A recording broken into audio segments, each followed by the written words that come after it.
Well, signs of a bloody summer in America's cities. 45 people were shot over the weekend in Chicago. 3 killed in a city that's looking at a 22% increase in gun violence from last year. But the Windy City is far from the only one. Cities in Ohio, Georgia, Texas, North Carolina, Washington State and New York all reported a weekend of shootings. Now, along with the increase in violence, the rate that police officers are calling it quits has reportedly increased by 45%. I wonder if those two things could possibly be related in any way. And now, more than 30 businesses in Baltimore are threatening to withhold tax and permit payments unless city officials enhance security amid the, quote, chaos and lawlessness, unquote, plaguing the area. Well, here now is retired NYPD detective Oscar Odom. He's also the former first deputy sheriff commissioner. Oscar, thanks for joining us. Thanks for having me. Now, crime, sadly, tragically, always tends to increase during the summer, and we're already coming off very high levels of violent crime. Are we in for a long, hot summer of violence across most of America's cities? Yes, we are. Definitely. See, the thing is that the decisions must be data-driven and evidence-based. And if you look at the trends already in New York City, as of last week, year to date, we have 564 shootings, which is up 77%. We had 174 homicides, which is up 18%. And the summer is not even here yet. The trends has always shown that during the summer, the crime increases. And with all of this stuff and holding back the police and doing certain things, there's going to be issues. They must look at the data and they must look at the evidence. Dead bodies and also shooting victims do not lie. There is evidence right in front of their face. And all of this, of course, is taking place against the backdrop of incredible hostility by a lot of local and national elected officials, Democrats, towards police officers. Police officers' morale collapsing, I think it's fair to say, in many jurisdictions, and many police officers we're seeing leaving the force. So leaving even more of a challenge for the remaining police officers to deal with these levels of crime.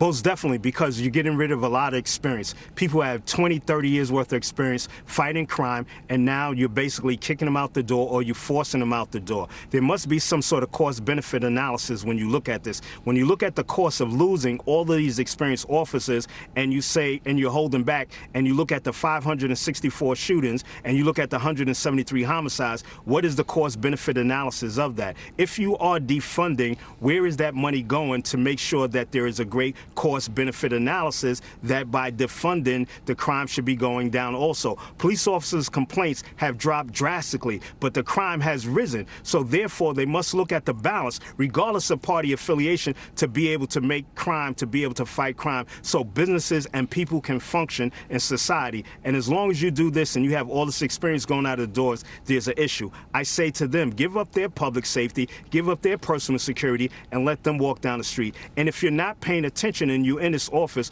what are you doing? Because you should see the crime is rising. And if you do see that it's rising, as you should be, then what are you doing about it? So if you're not part of the solution, then you're obviously a part of the problem. Politicians need to step up and make some sort of decision. And just briefly, Oscar, it's not just issues with police morale or police leaving the forces. It's other law enforcement changes that Democrats are introducing, so-called bail reform, whereby there is, frankly, there is no bail for large numbers of people accused of very serious crimes. It's some of these Democratic district attorneys who've been elected in cities who are taking a very, shall we say, lenient attitude towards crime. It does seem as though, from all sides here, we have a political momentum towards which results actually in more crime and encouraging criminals. Oh, most definitely. See, the issue that happens is that it's like a revolving door. They commit the crime and you let them back out. If you are truly about some sort of reform, then you need to have some sort of program that when people come in there, that you work with them and you don't just let them back out, and you do something, and also hold people accountable for different things that they do. So it's key that if they're going to come inside that door, have a program, because if not, you're hurting other public citizens by letting them out and not having them properly equipped with the tools to come back out and to not commit crimes. You put everybody in danger when you do that. Oscar Odom, it's a troubling story, but thanks very much indeed for explaining it to us.